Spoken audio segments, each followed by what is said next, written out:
American Football Stories is brought to you by Coach Paint. Coach Paint is a great tool that allows us to add graphics to player highlight clips similar to the graphics you see on TV. Coach Paint offers the ability to clearly tellustrate video while increasing retention of information in a shorter amount of time. Up your game with Coach Paint today.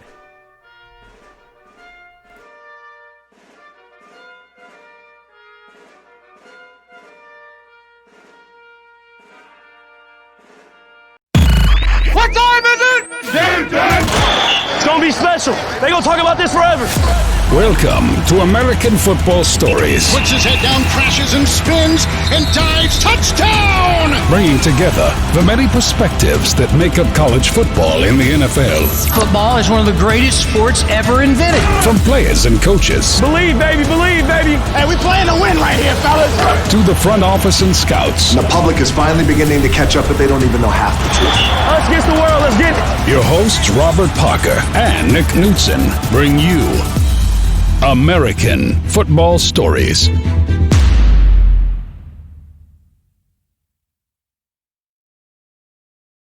Welcome to the American Football Stories podcast brought to you by Coach Paint.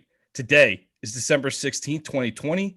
My name is Nick Knudsen. My co-host is Robert Parker. On this episode, we'll be joined by Matt Waldman, the creator of Rookie Scouting Portfolio, aka RSP, which focuses on the analysis of talent based on player performance on the field.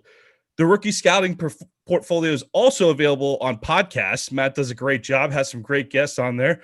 He also writes for a fantasy football website called The Football Guys. So if you need help with your fantasy football team, we suggest you take a look at Matt's work on The Football Guys today. You also follow Matt on Twitter at Matt Waldman. Matt, welcome to the show. You're a busy man. That's one of the longer introductions I've ever had to give, man. Well, I appreciate you having me on. I love the title of this podcast too. As a matter of fact, I think you've had Sigmund Bloom on in the past, and I've enjoyed. And I remember seeing that. And I go, I really like the name of that pod. That's pretty cool. Thanks, man. Thanks. Well, hey, hope you're doing well here as we get close to the holidays. But before we dive in, we're going to preview the SEC championship game by breaking down some of the key players in the game on the offensive side of the ball. But one of the things I noticed going through your site is that you guys use Coach Paint software on your site. Obviously, Coach Paint is our title sponsor on this podcast here. But I just want to compliment the Coach Paint skills on your videos are among the best that we've seen. We love it. Your videos are fantastic, but what have you gotten out of those videos? How have you felt that Coach Paint's enhanced your highlight clips and allowed you to really reach your audience on a different level? Well, certainly I have some folks who are helping me with that, and from the Coach Paint perspective. And it's really been night and day, to be honest with you, because a lot of the things that I like to break down are often things that Coach Paint can really capture in a way that it's harder to do without it. I mean, when I talk about where a player could wind up if he makes a certain decision as opposed to the decision he made, what Coach Paint allows you to do is actually visualize that in a way that you don't have to use your imagination. And that's something that, I can show something like, here's Anthony McFarland hitting a crease, and here's what could have happened if he hit it the right way compared to what Frank Gore, even at age 36 or 47 or 74, well, however old he is now, can still hit, and show you maybe or something like Adrian Peterson and showing what Adrian Peterson at his advanced age can do on a 20-yard run, and the decision that he was going to try and make. And you can see that he was going to try and make it based on him seeing the field the way he did when he was 25, and showing the difference between what would have happened at 25 versus where he is now. It's like being able to show things like that really helps people understand, the conceptual feel of what a player is seeing conceptually, but what they can do physically.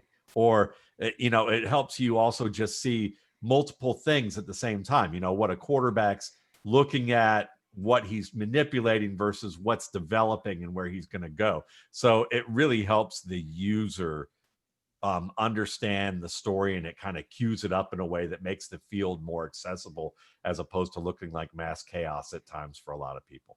I tell you what, for those of you that need to go check out Matt's website at Rookie Scouting Portfolio, I watched a Nick Chubb video on there where the coach paint graphics were incredible, by the way. But you broke down the way he hits holes in his footwork, the different footwork he uses to set up 3 steps down the road, which I watched him on Monday Night Football. I felt like I was watching Nick Chubb on a different level than I've ever watched a running game before after watching that video. I watched that great Ravens-Browns game the other night. Fantastic job on that. Matt points out where his eyes are setting up, where he's looking. He's going to step this way, but if you see he's looking back here to set up the outside linebacker over here. Awesome stuff, and Coach Paint does a great job of illustrating that, doesn't it, Matt?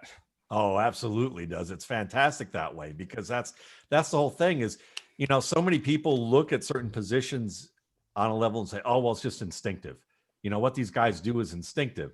And what you realize when you can break down the game and show it on something like Coach Paint, where they have such a great use of graphics or motion or being able to rewind or speed up or slow down and do it and show it in different methods, is it allows you to tell the story of this work it looks instinctive, but these guys have practiced this game to the level that the techniques that they've learned are learned to the level what they're reacting to the level of instinct, but it's actually learned behavior, just like with musicians where they practice all these patterns and scales and licks and lines, and it shows up in their playing later, but it's really based on really working hard on minutia that gets absorbed into a level becomes secondhand.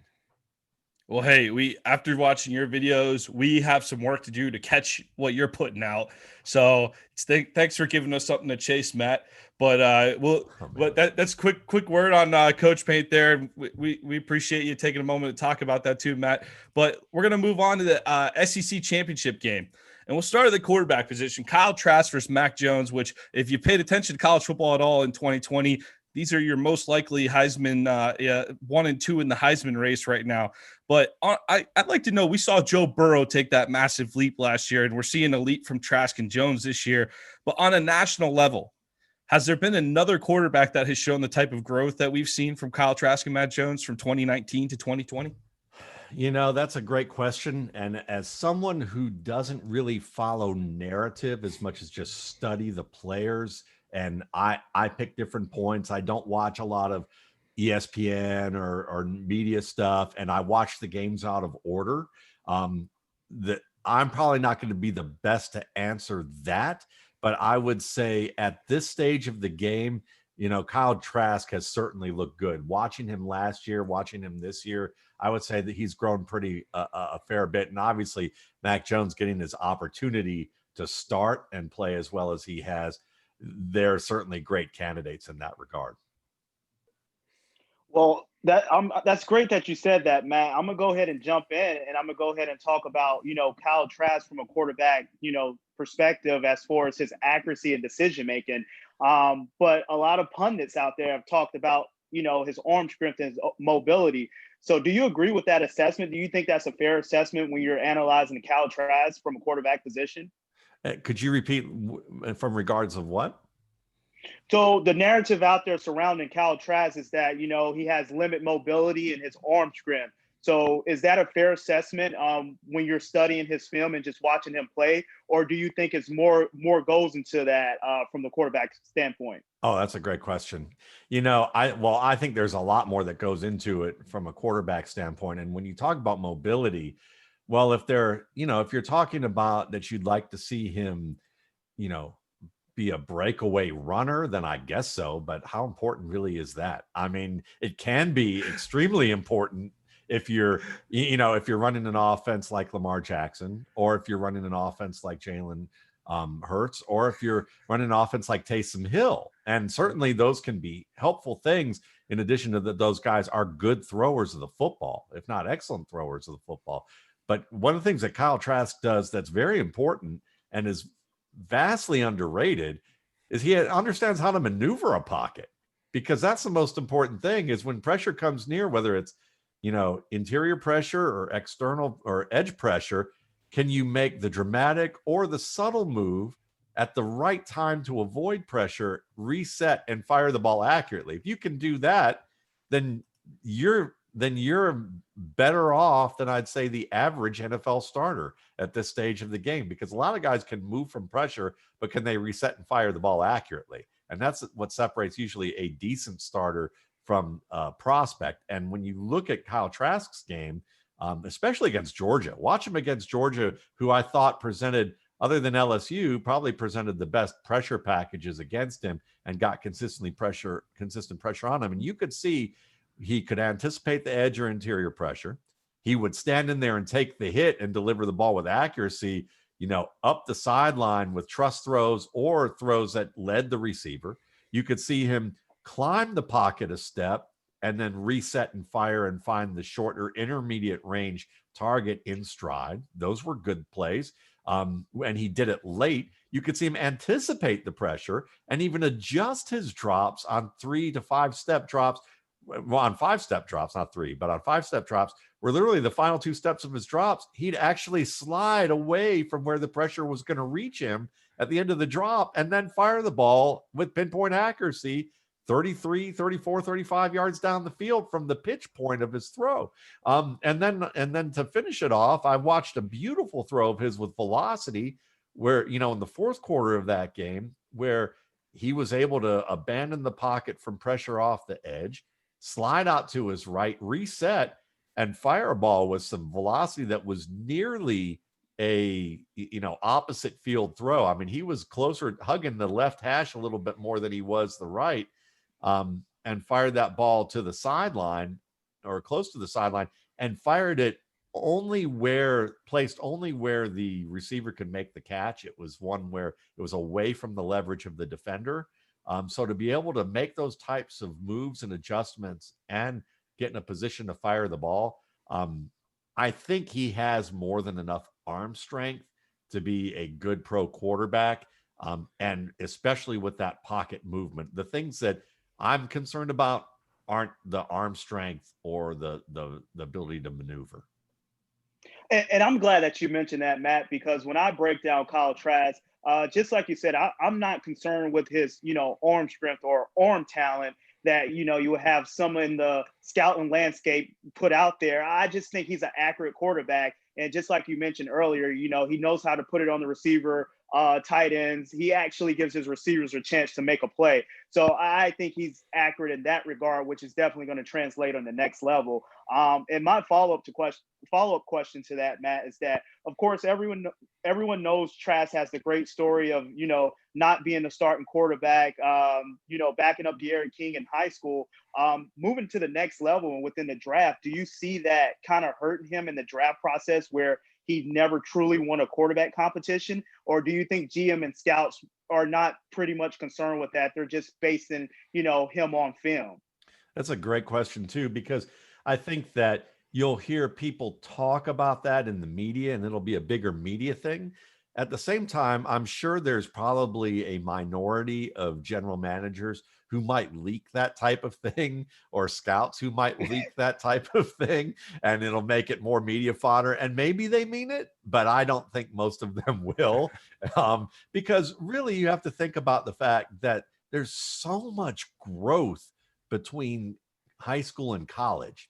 And so there are a lot of players who really weren't even, most guys who get the big time scholarships or opportunities at big time programs out of high school, they've grown fast enough. They've got the man weight, the man size. They show the physical skills that you need. I think of guys like, because I worked at Georgia for a good bit of time, I think of a guy who Craig Lumpkin is a good example of a running back who was a 5-star prospect. Big guy. Who was, big dude. Big guy.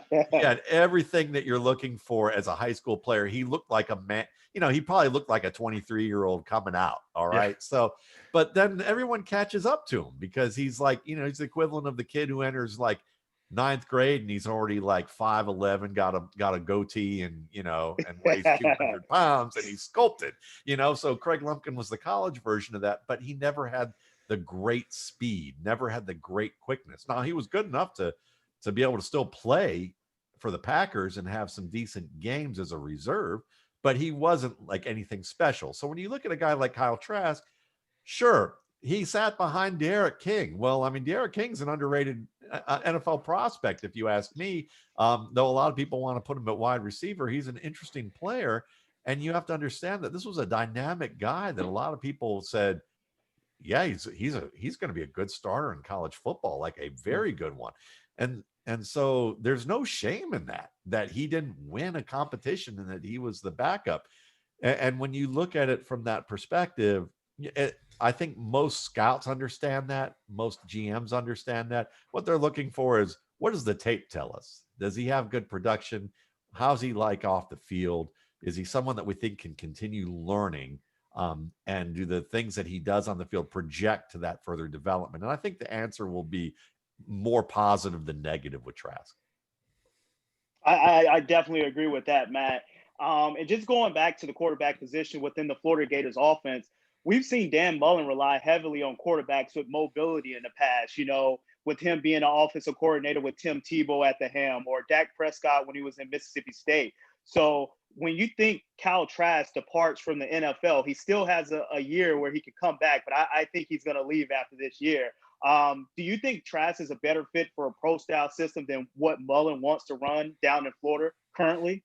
Yeah, probably is. And it just depends on what, the kind of system that they want to use. I mean, I haven't seen a lot from him from a rollout perspective, but I would imagine that he's mobile enough to at least execute, play action rollouts that you'd see in West Coast concepts. Mm-hmm. So if you wanted to use him in an offense like Minnesota or Cleveland or, an offense like that, that's fine. But, I mean, look at Phillip Rivers in Indianapolis. I mean, it's not like that guy can move, but but when you look at how tough he is in the pocket, how much he can slide away from pressure and still create and get the ball, even with his limited arm at this stage, he's still good enough with his anticipation to get the ball to where it needs to be.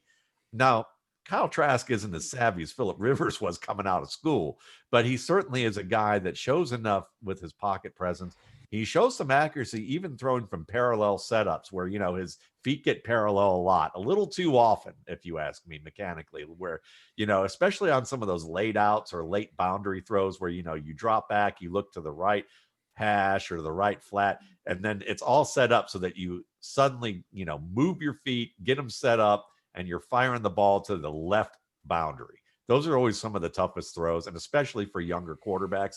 And when you watch him there, oftentimes his feet are parallel from that shotgun pistol position, and he can make a lot of those throws to players in stride on routes crossing the middle of the field and even on some vertical routes up the sideline. But on the timing routes, he's got to fix that. So it's like, some of his footwork can also be slow. Like his drop footwork needs to speed up. I think it's precise enough. He shows some ability to make adjustments, but it's like the tempo. I can imagine a coach like yelling at him as he's taking drops, and telling him to speed it up, or somebody blowing whistles a few times. And after like a month, I bet, they'll be in his ear enough that he'll be working on that, to speed that up. And if he can speed up his drops, I think he can play under center. I think that he can, but just because of his size, what he does do with his arm, his ability to read the field pretty well, at this stage of the game. I mean, I'd like to see him have more respect for coverage over the top that can jump his routes. I think he's going to learn real quick in the NFL that he's going to disrespect some of those NFL cornerbacks and safeties who can jump routes, who are playing off.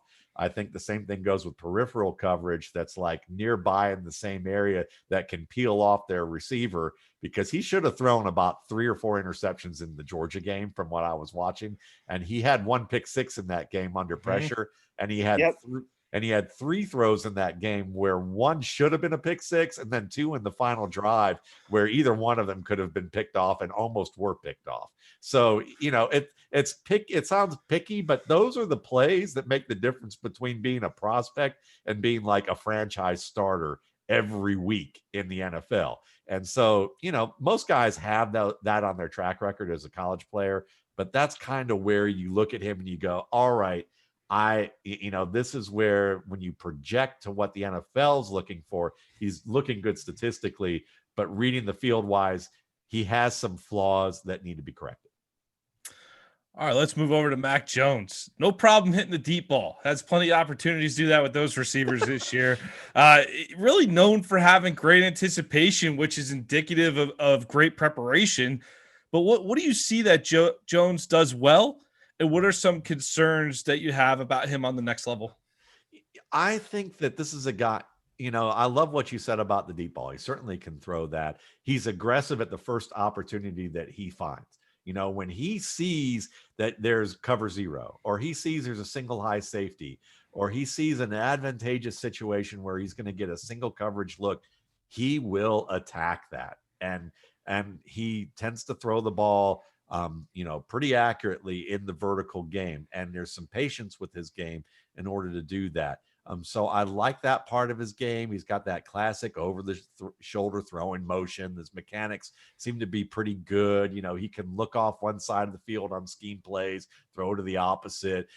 Those late throws to the outside, unlike Kyle Trask, he can set up and throw with his footwork a little bit better than Trask does on that level. But one of the things that he does that I'd like to see, and he does have that arm opposite field. I mean, he's got a range of about 43, 45 yards, hit a receiver in stride opposite field and on a line, pretty much.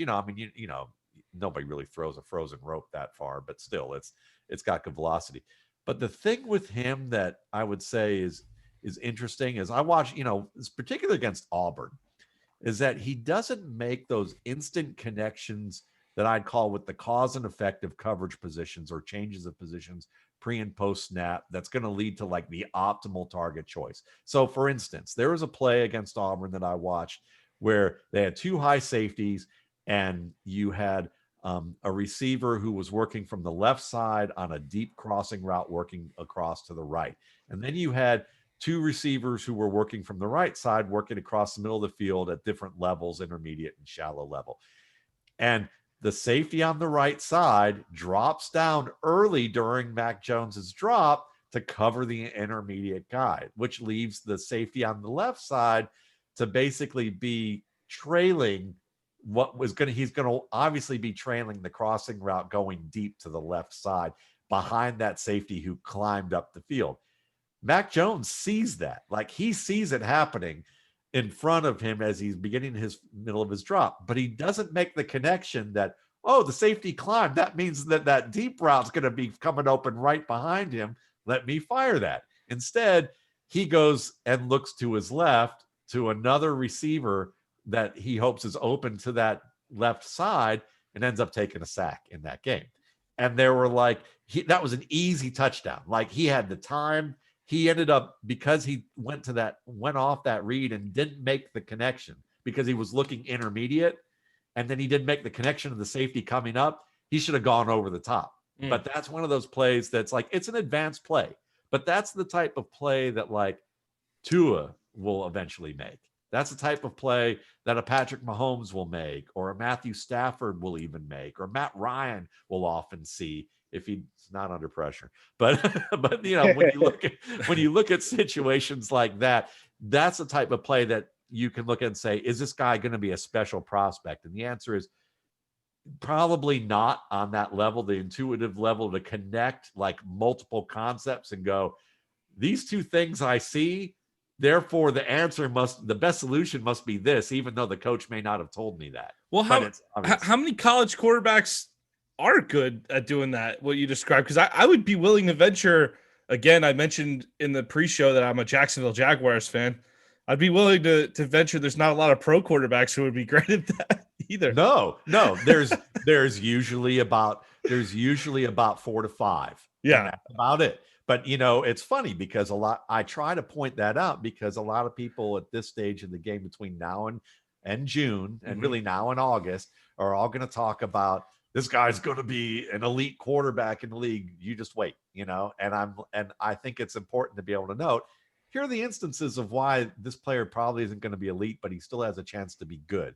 So to me, that's the missing element from him being an elite player. Now, the question is, can he be good? And I think he can, but he's going to need to be in a pocket system because unlike Trask, He's not a big guy who's going to shake coverage. Yeah. He can avoid it to a bit, but he's a very traditional classic pocket quarterback. So he's going to have to be kind of like Matt Ryan in that sense, and he'll need to show that he's kind of like Gumby, like Matt Ryan too, so that when he takes hits and gets bent around because he's not that mobile, because his best shot of beating somebody like one-on-one is if he's got a 10-yard head start on a defensive tackle who's already been run around a lot on play action, and being able to get outside, or him starting and the guy overrunning the angle and then him diving like 3 yards. That's basically that's Mac Jones. I mean, but that's okay. It's just that you have to understand that you're getting a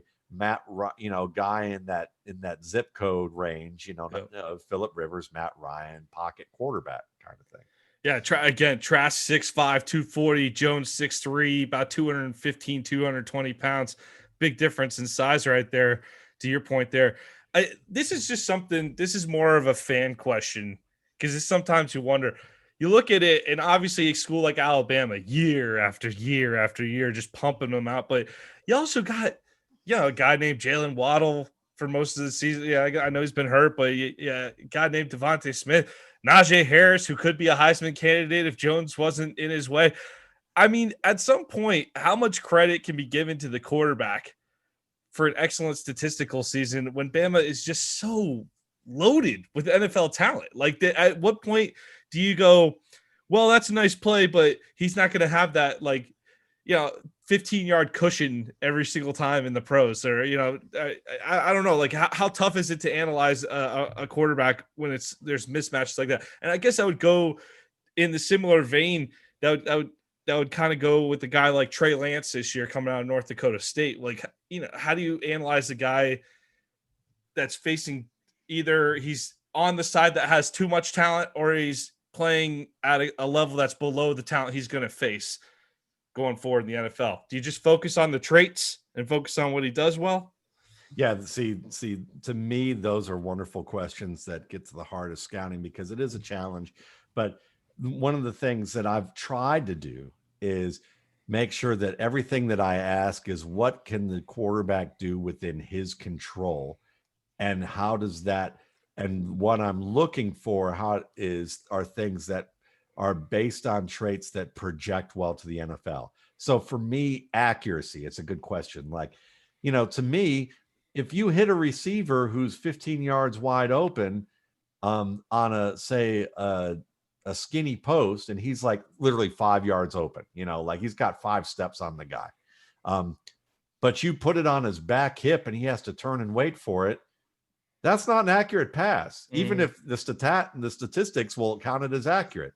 To me, if he throws the ball into a tight coverage window and it's on a slant in the red zone against tight coverage, and he waits 2 beats too late to the point that that's why it was in tight coverage, that wasn't an accurate decision. He was too late on the decision. So for instance, like a guy like Baker Mayfield, I wrote something at the RSP site talking about how accuracy is deceiving when you look at the stats, because you can look at the mind-blowing accuracy Baker Mayfield had, and I'm like, well, you put him in tight man coverage and put him under pressure, or put him in the red zone under tight man coverage, and ask him to deliver the ball as soon as that back foot hits and recognize the leverage and throw it on time. And it's not there. It's not pinpoint. It's not on time. It's not where it needs to be. So these are concerns. And people are like, oh no, look at his stats. They're mind blowing. Well, that's the point. It's the same way that a Matt Forte as a running back could face LSU and have every single player on LSU's team except for one be able to bench press more than any lineman that was on Tulane. And Matt Forte still only averaged 1.9 yards per carry against guys like Dorsey and like all of those like great players, and still come out with like, this guy's one of the top 3 running backs in that draft class. Because what you're looking for isn't the stats, you're looking for what they can control. So if you ask the questions in that way, more often than not, you can cut through a lot of that. So right now, Trey Lance, a lot of people think I'm crazy for this, but I like Patrick Mahomes more than any quarterback too. So, you know, if you a lot of, you know, and I've been wrong. I mean, I love Blaine Gabbert. I didn't like Cam Newton. Oh, thanks so, a lot. you know, so I mean, there you go. You know, I can go back with a bunch of people, but I mean, I've had pretty good success with quarterbacks in recent years with guys like Jackson and Mahomes and folks like that. And one of the things that I like, one guys I like is Trey Lance. I like Trey Lance an awful lot. And I know people are like, well, he hasn't faced anybody. It's like, well, I'm looking for what he can control and what's projectable based on the fact that if you look at my Twitter account, I spend about 24 hours over the course of 2 days studying every game and providing Twitter highlights of what catches my eye. And it's mostly what catches my eye from a scouting perspective, but I put it into a fantasy perspective for people to help them see stuff. But most of it's selfishly me going, okay, well, what kind of releases are they using? You know, how does, you know, I'm watching this in the college game. Does this apply to the pro game? You know, does everybody do this in the pros? Does everybody, you know? So yeah, I mean, when you look at a guy like Mac Jones, a lot of what he does is projectable. How projectable it is for him to be a starter, I still have more to see. Because of that decision making, I want to see more. He does pretty good under pressure, but I want to see more of him under pressure. I want to see him under the threat of more pressure with different things in terms of him being able to make. To me, it's more about reading the field and processing information. That's the key for him. Like mechanically, he's fine. Accuracy wise, he's very good from what I've seen. The basic movements are there. So he's at worst going to be a decent reserve quarterback in the NFL at the very least. And honestly, since we pump up starters the way we do, you know, we have so much buzz for guys and it takes 3 years probably really to find out how good they are because, you know, defenses adjust every 4 to 6 games. Right. And they don't have all the information yet after 4 to 6 games. So it takes another 4 to 6 games to see if they can overcome what they did throw at them. So by 3 years, you kind of know what the guy is. So at this point, if you can say the guy's at least a reserve, you know, I know that's like not what people want to hear, but that's pretty darn good at this stage. Yeah, I mean, just being draftable at this point too, right? That's not bad. Right. But all right, so great insights on the quarterback position between Jones and Trask. I'm going to end on a softball with the quarterbacks. Heisman vote, Trask or Jones, and why? Well, I am the last person you want to ask that because I really don't care about that stuff. I didn't even know. I was almost embarrassed to ask it after you're going to get all those details, but it's on the sheet, so I'm asking it. I'm good. Well, I'm going to answer it this way. When I first watched Lamar Jackson in the August after he won the Heisman Trophy, I didn't know he won the Heisman Trophy until I looked at his bio and after I analyzed like 7 of his games. That's impressive. That's why I end up with the takes I do, because honestly, I just ignore stuff now. It's like, I just try to be in my own world. It's probably better. You're probably better off for it, to tell you the truth. I just stopped watching narrative. So honestly, if I were to I love that answer. That's an answer right there. Okay. Then I'll take it. That's good enough. Yeah. We're not going to put you on the spot. All right. Let's kick it over to the receivers, Rob. Yeah, so that was definitely an answer in that regards. But yeah, Matt, so I just want to kick it over to the wide receiver portion of this segment. We have so many talented guys on both sides of the ball, on the Florida side, on the Alabama side. One key guy that I want to talk about is Kadarius Toney. As a Gator fan, up until this season, we kind of used, Kadarius Toney as a gadget guy. It was clear that they needed to find a way to get him touches, but he really didn't line up at the receiver spot. But one position that he's actually taken advantage of this season is the slot position. So can you walk us through the particular route that he's very successful on week in and week out, which is the jerk route, which is a route concept that's kind of been used in the NFL between the slot receivers. I see Cole Beasley use it pretty much to a T. I see Stephon Diggs use it. And all those little slot guys, Hunter Renfrow out in Las Vegas. So could you dive deep into that route concept, the jerk route, and tell the audience why it works so good against, man coverage or off coverage? Sure, absolutely. And for Toney, he's really great at that because he's so athletic and mobile in terms of that maneuverability to bend at the hips, make sudden stops. He has sudden movements. And so when you have a guy who also can accelerate fast, so when you can accelerate fast and stop fast, then it's an unstoppable route, because your ability to be able to work, to set up and run with that level of speed, you're able to threaten a defender over the middle, and it's usually a linebacker or a slot defender, where that receiver is going to be quicker and faster. So their acceleration is going to threaten the possibility of running a crossing route.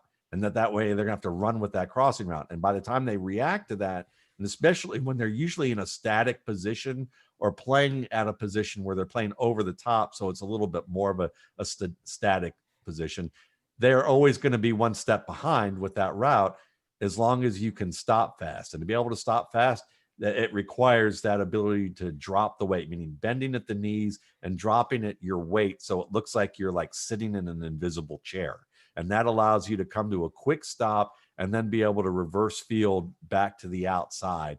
And then you're usually wide open, and also you're on the move catching that ball. As long as the ball's placed well, you can just turn up field and you have space to be able to run. And when you give Tony that kind of opportunity, that's going to be a successful play.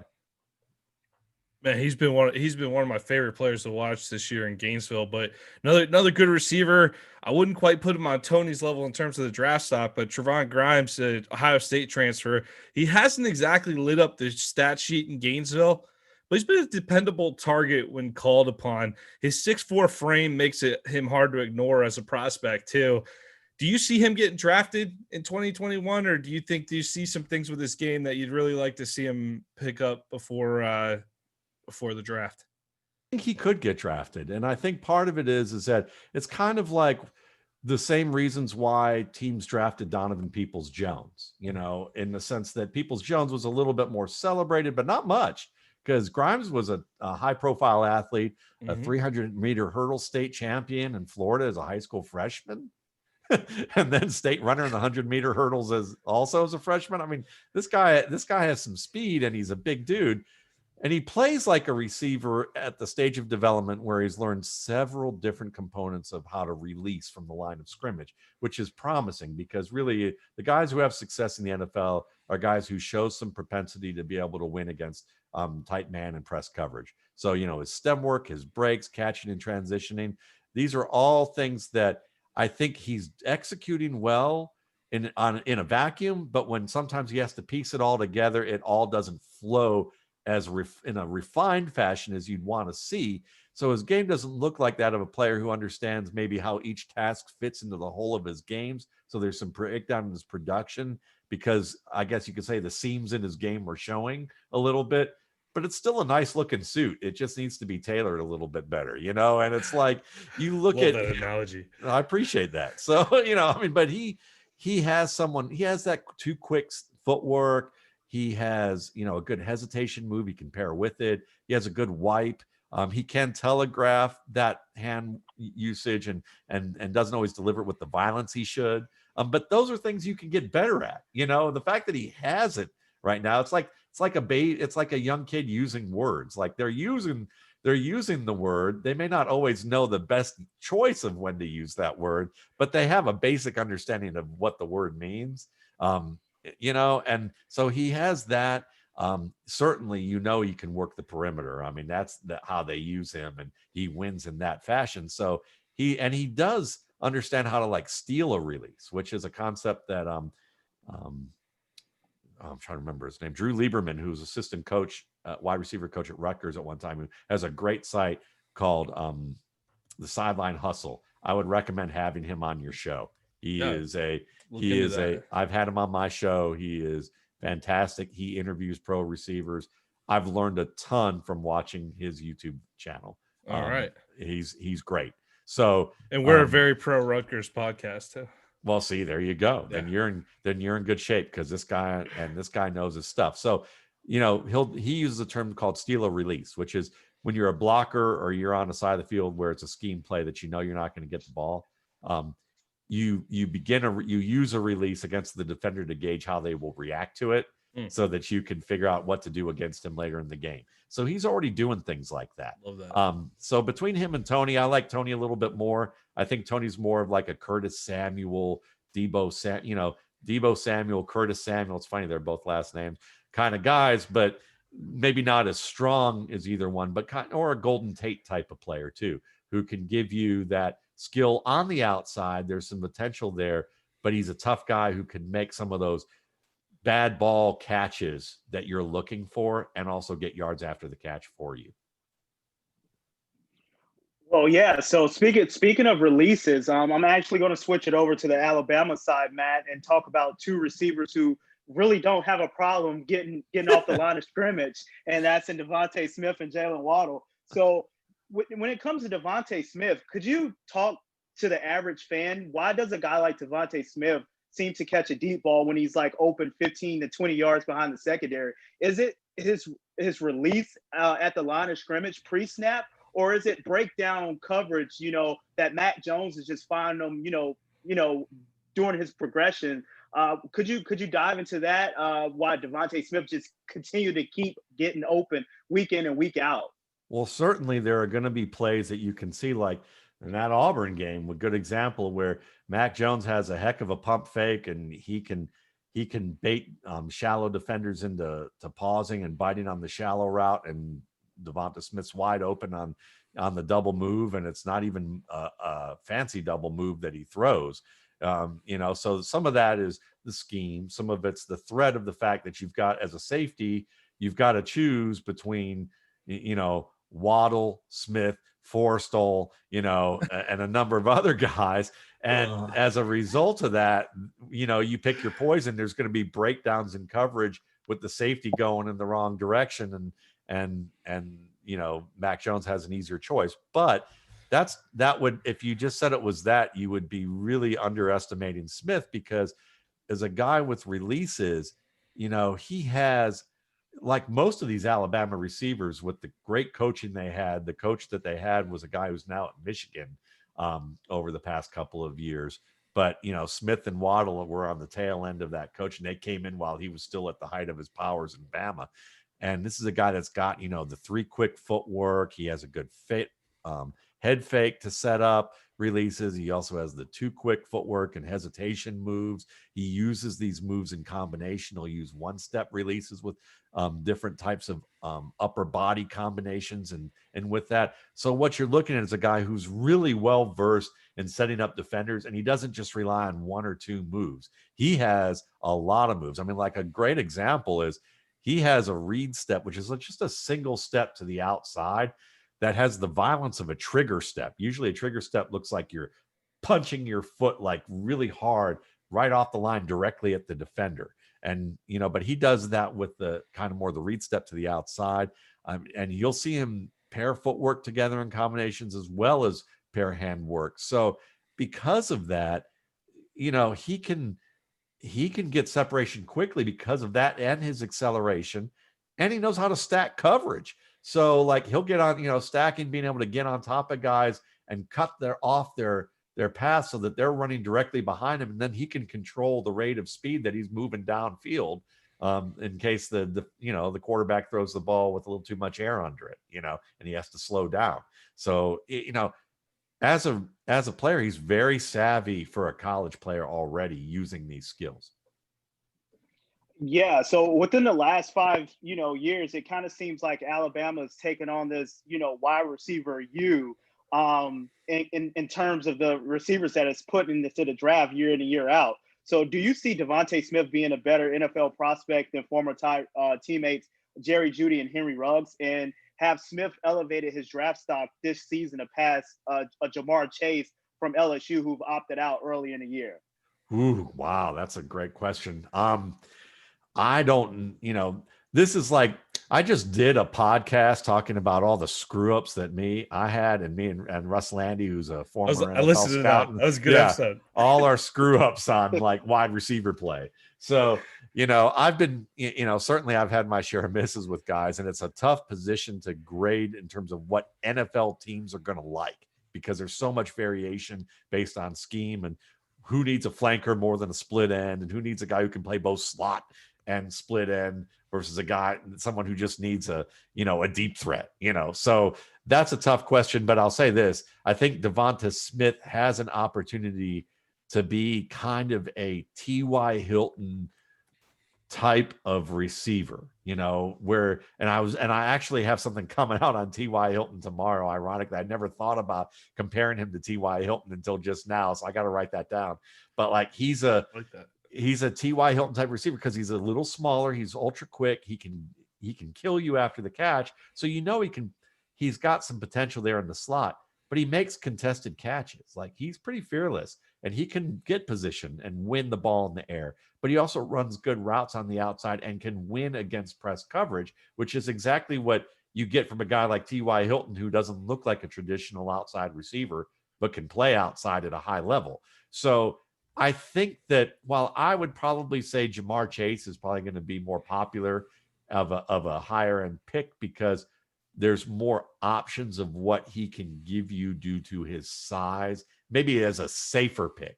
I think Chase will be regarded as the safer pick, but for earlier, but I think Smith is a guy who will be within that tier, as we go. Perfect. So we're actually going to talk about, Smith counterpart in Jalen Waddle. So once again, top prospect suffers serious ankle injury. In normal years, there might be some questions as to whether the player should go back to school to raise his draft stock.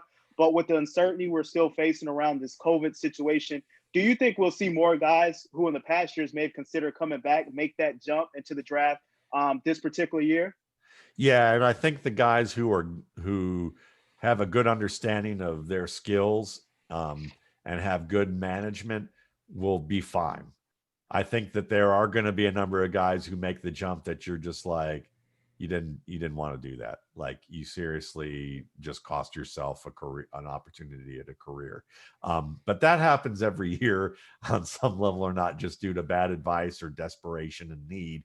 And this just heightens that. But Waddle is not one of those guys you have to worry about. Like, this is a fearless player who like makes contested plays on vertical routes between defensive backs like Henry Ruggs did, but I would say better. I think that, his willingness to run between the tackles and tight creases is not something you're going to want to use in the NFL, but the fact that he shows his ability to scrape tight to his blockers is an indication this guy understands how to do it. Like, he's running between the tackles the way Raheem Mostert understands how to run between the tackles in terms of staying tight to your blocker after making a move and what angle to take to go through that crease. That's pretty advanced, and that tells you something about him as a football player. And then, technically, he really knows how to use the hip shift well to, when he's playing against off coverage so that, he's setting up release patterns. And then, he also has a bunch of different releases that work well. He can use a lot of different arm movements and different footwork, and he's got that track speed, but more than just the track speed, he's got that stamina. Like, there's some players who didn't have like top speed at their position, but if they get going, they're a bear to bring down because they're at the same speed 50 yards down the field after avoiding 5 people and breaking 3 tackles as they were when they started getting to top speed. Like, Marshawn Lynch was that way. Marshawn Lynch wasn't like the fastest dude, but he could zigzag across the field 120 yards and still at the 115 yard point, he still had more than the safety who was chasing him. Like, he had still more energy and stamina, and he was going to outwork that. The fact that Waddle has track speed and has that kind of stamina to zigzag around the field makes him extremely dangerous, on top of the fact that he is a budding technician like Devonta Smith, who's more advanced than most college receivers. And I really liked Jerry Jeudy. I didn't think he was Antonio Brown the way a lot of people were talking about him. I thought he might be an aspiring Reggie Wayne if you get him in the right kind of situation, because it's like, Still pretty good. It's still pretty darn great, but he's not that guy that you're going to go, let's put him one-on-one on the outside and beat like, Peterson, or Xavier Rhodes. He doesn't have that. He doesn't have that acceleration. He has the top speed, But the reason he makes all those quick stop start moves is because he wants to fool you into a wrong angle so that he can take a longer time to accelerate to top speed. And then once he gets there, he has good speed.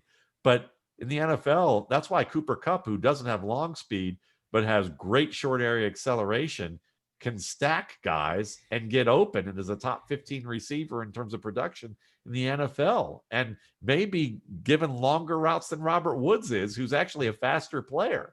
So it's like, that's what's interesting. I think these two guys may have a little more upside than Judy does right now, especially where Judy is. That might be dictating a little bit more of it, even though Judy's a fine player. That's a great look at the receiver position. We got two more guys from this Florida Bama game to run down. We're going to do Kyle Pitts and Najee Harris. I'll kick it off with Najee, 6'2", 230-pound running back. Obviously, he's a beast. Big fella, can run the ball. We've seen him jump over guys on the way to the end zone. But really, what separates him? I mean, this was a top-line running back coming out of high school. Like, pretty much everyone's known his name since high school, coming from California over to Bama. But what separates him from other running backs in this draft class that makes him very attractive for an NFL team? That he catches the ball like Juju Smith-Schuster. Like, I mean, I'm giving a hyperbole there with that, but not by much. This is a guy who, while he doesn't have deep speed as a player, he's not a player that, safeties expect Alabama to, send up the seams and flats beyond 10 yards. And when they do, well, he tracks that ball in stride and he makes adjustments on the ball that, he's gonna win some really tough back shoulder bullet routes, wheel routes. He beat Patrick Queen last year, who's an excellent young linebacker for the Baltimore Ravens. Yeah. Doing just that, like literally making the adjustment, framing the ball over his head, great jump back attack, protects the ball on the way down, drags his feet at the boundary the way you're supposed to. So he's a good player. You can detach as a receiver, and not only just in using that, but he even drops his weight well in the break. So like hitches, stop routes, he can run those. So I would say the receiving game is like the hidden upside of what he does. And then there's just the fact that, you look at his player that, yeah, he's going to be easier to stop when penetration reaches the backfield. He's not a quick twitch, change of direction back on that level, but he's sneaky good to be able to slip the oncoming hit. He can reduce contact from a collision from a wrap to a pull through. And if someone's just trying to pull him down with a reach or a wrap to a lower leg, he wins. 230 against anybody trying to wrap you at the lower leg, right? You're going to win. So he does that well, and he has enough ability to drop the hips and weight to come to a stop as long as he's in the open field. But he's agile, he's strong, and he sees the field well, where he makes the right types of cutbacks, the right type of bounces. He will work within the step of the line of scrimmage to press and find the cutback. And a lot of backs who are at this level, who earn a lot of good stats but aren't necessarily good starters, they make their press, their bounce or their cutback 2 to 3 to 4 steps away from the line of scrimmage. So they may start their line the way they're supposed to press, but really the press is more of like like we're going to play horse, but use the word press, they'd be like PR instead of like PRES or PRESS, So that's kind of where Harris is good. Yeah, I'll tell you, like, this was a guy I was actually surprised he came back for his senior year, because I think, like, statistically he may not have achieved what he wanted to at Alabama prior to this year, but I think he still had those physical traits last year. I think everyone recognized that last year too.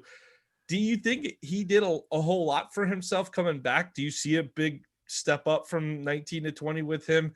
Or do you think, like, those physical traits, a guy like that, he's probably going to be a high draft pick if he goes last April, right? Yeah, he probably would have been a higher draft pick. But again, there were other players that also had, it was a rich class on the surface last year in terms of the buzz quality of those players.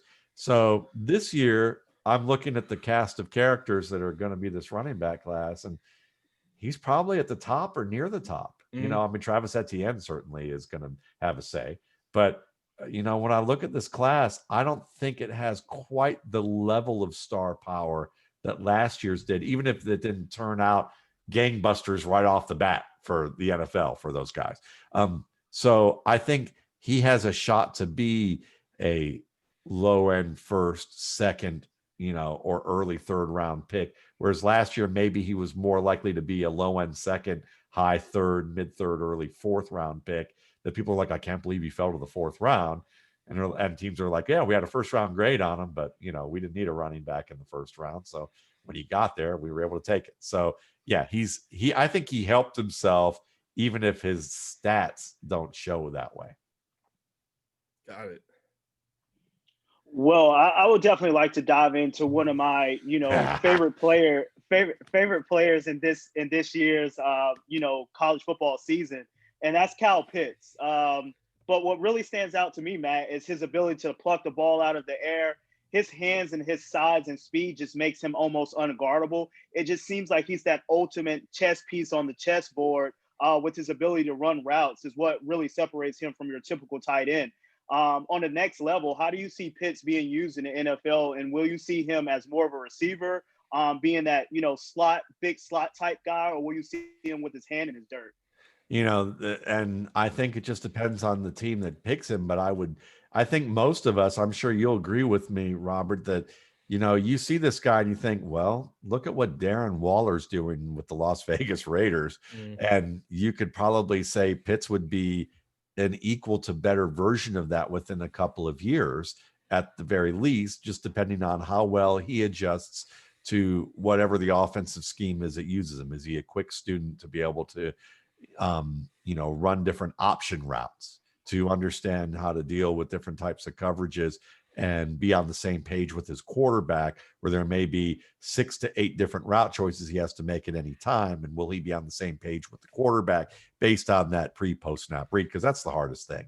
So if he can adjust to that pretty quickly, within 1 to 3 years, he could be on that type of level. But I think there is potential for him more so than Waller to become a good inline tight end if need be, because you can see he does a very good job releasing from 3-point stances. He delivers his hands well as a blocker with a good uppercut motion. He doesn't overextend when, most of the time when he does that. He can stand up an edge defender that's larger than him for at least a brief moment before the defender sheds him, just due to that size strength advantage. But he is quick enough to work to the linebacker. He can turn the linebacker at the second level. He has good hand placement and footwork. It's in those situations against larger defenders where he can overextend a bit. But, he's going to hit a weight room. He's still going to add a little more man weight and muscle. He's going to get, he's going to get a good nutrition program, a good weight room program, even on top of what he's got in Florida, and be able to add a little bit more muscle to his lower body. So that maybe as a result of that when he comes off the line against larger defenders, that he isn't forced to his knees sometimes by some of those guys. But he's right now against defensive backs, smaller linebackers, he's very effective. He technically, I think it's there. He's got the wide stance, the hands with the hip roll, with the uppercut, chest to chest position while running his feet, turns the defender well. Technically it's there. Physically it's not yet. So early on, at least, he's going to have opportunities to be more of a slot guy and be used in that perspective. But if a team looks at him and says, if you get some older, maybe an old-fashioned coach who's like, he's just going to have to develop and put his hand in the dirt, that kind of thing, then it might be a couple years to 2 or 3 years before either he does it or that coach gets fired and someone looks at the roster Probably the latter, and says, hey, you know what? Darren Waller and him aren't that far apart. In fact, this kid might be better than Darren Waller as a receiver. Why don't we use him the way he's supposed to be? And, and you get a guy who can make plays. I mean, Robert Tonyan was a good example of that. Robert Tonyan at Indiana State, I watched him and was after the draft.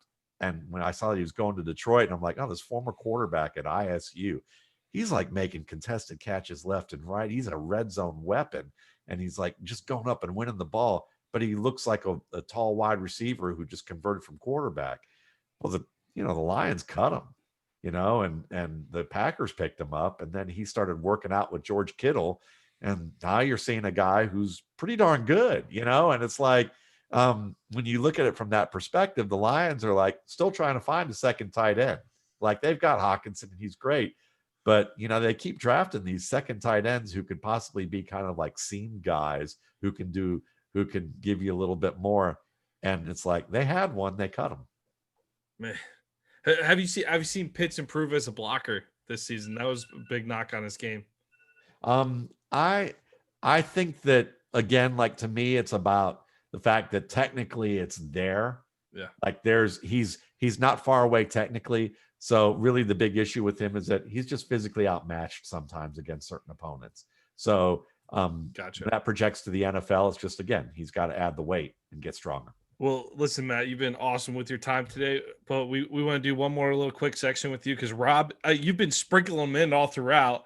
So almost a little bit of spoiler on some of these, but like, Rob loves making pro comps. He loves the pro comparisons.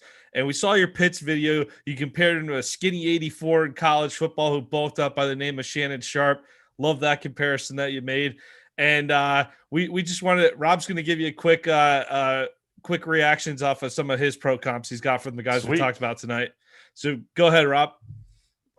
Yeah, Matt. So just like Nick said, like, I love kind of breaking down these guys and kind of comparing them to, players that, had a decent career or maybe had a Hall of Fame career, and just taking bits and pieces for them. So just right off the bat, we talked about the quarterback position and Kyle Trask. My takeaway from Kyle Trask is that, I think he's a big guy in the pocket. And he reminds me of Big Ben Roethlisberger on actually how he moves within the pocket. I know one of the knocks on Big Ben throughout his course career was holding on to the ball.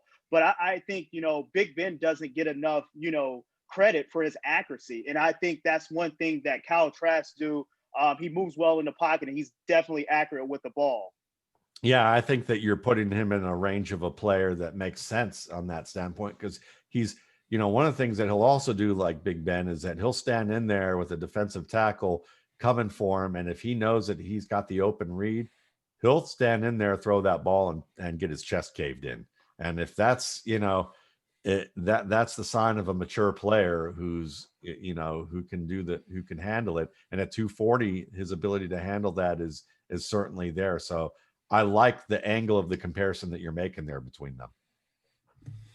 Yeah, and I'm going to dive into Mac Jones. And I know earlier in the segment you talked about Mac Jones as far as reading the field from left to right and just, throwing the deep ball. One of the guys that I actually kind of been, watching lately, especially because of the quarterback play, is Ryan Tannehill. So I kind of put Mac Jones in that Ryan Tannehill after Adam Gase kind of had Adam Tannehill down in Miami. So the new Tannehill, I kind of see Mac Jones kind of standing tall in the pocket and throwing those deep balls like Tannehill. I don't think he's as athletic as Tannehill, but lately it seems like Tannehill has become more of a pocket passer than actually using his feet. What is your assessment in that regards, Matt?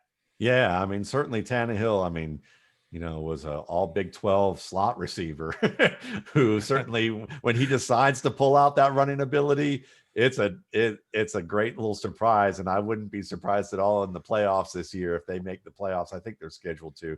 If they make the playoffs, that we're going to see Ryan Tannehill run a whole heck of a lot more in the playoffs. I think he's saving that. But certainly, yeah, he's always been able to maneuver 1 or 2 points of pressure pretty well. He may not always have the pocket clock he needs, but he's got that. So I can see that with Mac Jones for sure. There's a couple other players, like I can also see maybe he's better under pressure than this guy, but Jared Goff, in a sense, could also be another guy that could be a point of comparison in terms of that Goff moves well in the pocket. He just doesn't always throw well under pressure. His work under pressure hasn't always been as strong, but they're kind of, I think Tannehill's maybe a little bit bigger, or just strikes me as a little more athletic than Jones. And Jones, I don't think Jones is as much of a skinny guy as Goff is, but certainly somewhere in between those two guys. I like that. Yeah, as a Florida fan, I know me and Nick are Florida fans, and the narrative surrounding our program for the longest is actually finding that next Percy Harvin, and just being a fan, I think Kadarius Toney is actually in line with Percy Harvey just from the agility standpoint. Just like you said, doing that jerk route, getting in and out of his breaks, sinking his hips, just that wiggle in the hips, just making your defenders miss. At this point in stage, I think Kadarius Toney is actually a better route runner than Percy Harvey was coming out. But I do kind of put him in that Percy Harvin, Curtis Samuels mode, just like you mentioned earlier. Yeah, I'm with you there. I think that he's certainly in that realm, and Harvin was probably a little ahead of his time because teams just weren't spreading the field as much as they were in the past and adopting as much of the college game as they were now. I think if Harvin came out now, if Harvin was like playing now, he would have been ridiculously good. And I think it was just unfortunately he was a little bit ahead of his time. Yeah, I definitely agree with that one. He was lightning in a bottle, definitely with Florida and the national championship run. It really seemed like when he was in college, he only ran the jet sweep, or he ran like the little quick screen. He really didn't run a full route tree, and I think that's what kind of hurt him on the next level. Because it just seems like teams didn't know how to use him as much, especially, with the college playbook is actually developing in the NFL more so now than ever. Yeah, imagine him in Andy Reid's offense, and imagine him maybe getting the Tyreek Hill development track. Because I'm sure Tyreek Hill probably deserves a lot of credit for developing as fast as he did, because he's one of the exceptions to the rule of becoming like a raw receiver coming to the NFL and playing as well as he did, and then becoming a complete receiver or very close to it. I think, though, if you put Percy Harvin in that offense, you probably could have gotten some interesting work out of him too. Most definitely. And that's funny that you're mentioning of Tyreek Hill. So my next comparison is Jalen Waddle. I know he can definitely take the top off of defense. I think he's a little bit more along as a route runner than Tyreek Hill coming out. But I think, just as far as being electric and giving him the ball anywhere on the field and taking it for 6, I think, he's probably more closer than Tyreek Hill than anyone out of this draft. Maybe Rondale Moore coming out of Purdue. But I kind of put Jalen Waddle and Rondale Moore in that Tyreek Hill category. There you go. And as far as a modern player from this generation, I think it's the closest thing that you can compare him to. So I understand, the only other guy that I would probably add is Santana Moss, is a guy that would be a player that he was very similar to. And Moss was also a player ahead of his time a bit. Guy who I think had a 1,400-yard season at one point during his long career. But, you go up and win the ball and make contested catches and all of that. But, yeah, absolutely like that. I'm not as high on Rondale Moore as other people. I think he's going to be good, but I think he can be good, but I think he's got a lot of things to work on, but maybe that's for another show. Yeah, definitely. I'm right there with you. I think Jalen Waddle is a little bit further along in his development than Rondale Moore. Granted, he's getting the top of the top coaching out there in Alabama as well. But I'm definitely on agreeing with you in regards to Jalen Waddle. But flipping over to his counterpart in Devontae Smith, I know you mentioned earlier with the T.Y. Hilton comparison. I was actually going to go with another Indianapolis coach, like a Marvin Harrison type of guy, like a Marvin Harrison, Calvin Ridley type of mix. I think he's Jerry Jeudy and Henry Ruggs combination. I think he can take the top off the defense, but just like you said, I think he's more explosive than Jerry Jeudy, and he's just as good of a route runner as Jerry Jeudy. So I think he falls in the line with between Jerry Jeudy, Henry Ruggs, but topping out at that Calvin Ridley, Marvin Harrison comparison. Well, Robert, I must have read your mind and got scared, because as I was thinking T.Y. Hilton, I did think Marvin Harrison, and I got scared to say it and just decided not to. But because Marvin Harrison was so amazing, but I get it. And I'm with you. I think that certainly he has that ceiling of potential to be that kind of player when you look at the size, his size and what he does, his body awareness. And Calvin Ridley's a great example of that. Yeah, and that goes back to what we were saying earlier as far as, what position do you want to line up your receiver, what scheme. To me, I think you can line Devontae Smith up in the slot. You can line him up on the outside. I think he has enough in his toolbox where he can win those one-on-one matches up on the outside. So I just really like Devontae Smith, and I think his skill set will definitely translate well on the next level. Fantastic. Yeah. And just to finish up, last guy, Najee Harris.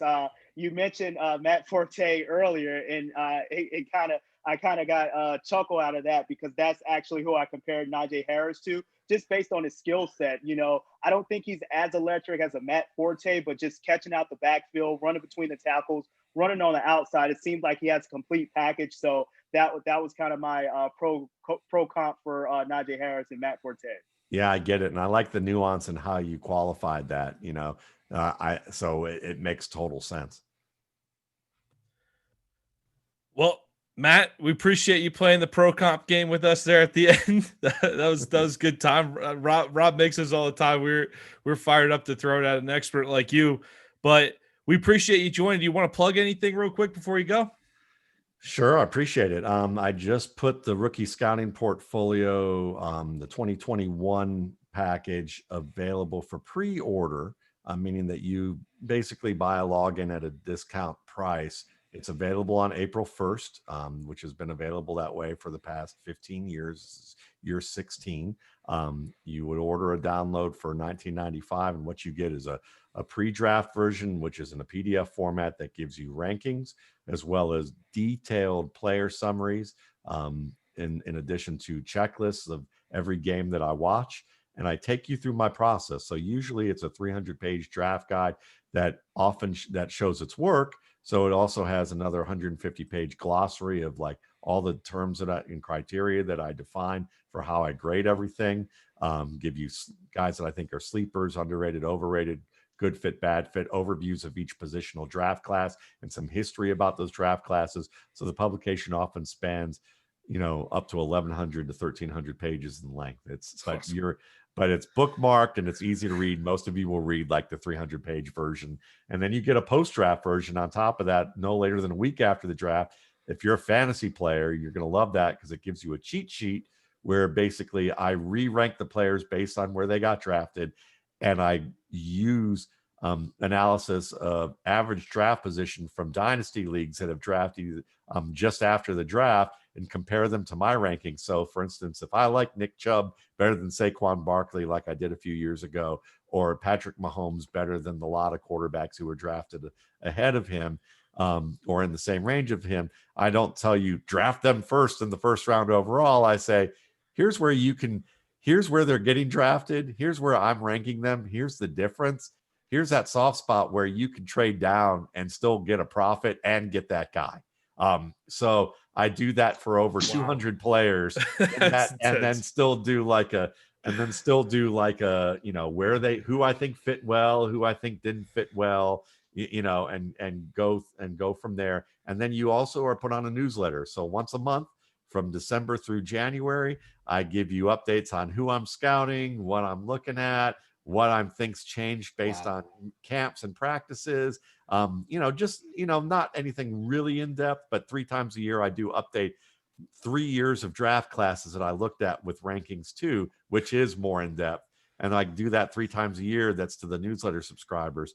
And that's for $19.95 if you order before 28th of December. And a percentage goes to an organization called Darkness to Light, which is an organization devoted to protecting children from sexual abuse.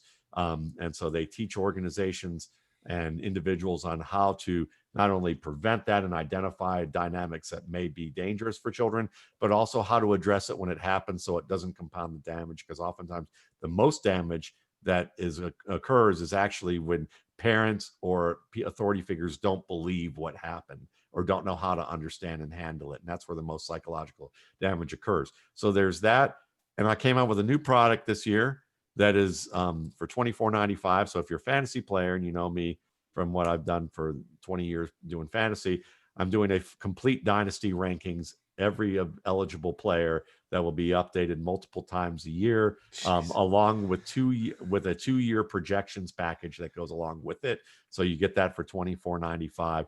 It's not going to give you the who, what, why, and how detail of the rookie scouting portfolio publication, but it'll give you the straight answers of what I think of those guys updated for your dynasty leagues. So those are both available at mattwaldmanrsp.com. You can find out more about them there. So for the price of a couple of pizzas, you can dominate your fantasy league and support a good cause. Hey, exactly. That's basically what I'm hearing. Without the heartburn. There you go. Without the heartburn. Hey, Matt, we appreciate you joining us tonight. This is fantastic. We'd love to have you on again sometime. I could listen to you talk for hours. This is absolutely fantastic. And go check Matt out. Great plug for Coach Paint too at the beginning. Too. Keep making those videos. We love them. And again, check out Matt's work at Rookie Scouting Portfolio on the website. He's got a podcast where he does a great job on that too. And he writes for the Football Guys for more fantasy football if you're into fantasy football. So, man, I actually have a good friend of mine. I swear he likes the draft and fantasy football more than the actual games. So there's plenty of market for that. I love that. It's amazing how people are. I mean, people love the combine like it's like a whole event. Me, I don't watch it, but it's like people are all into that. So I hear you. But I appreciate you guys having me on, and it was a blast. I'd love to come on again. That was awesome. So Matt, no problem, Matt. Yeah, thanks a lot, and thank you for joining us today for American Football Stories. American Football Stories is brought to you by Coach Paint. Coach Paint is a great tool that allows us to add graphics to player highlight clips similar to the graphics you see on TV. Coach Paint offers the ability to clearly tell a straight video while increasing retention of information in a shorter amount of time. Up your game with Coach Paint today.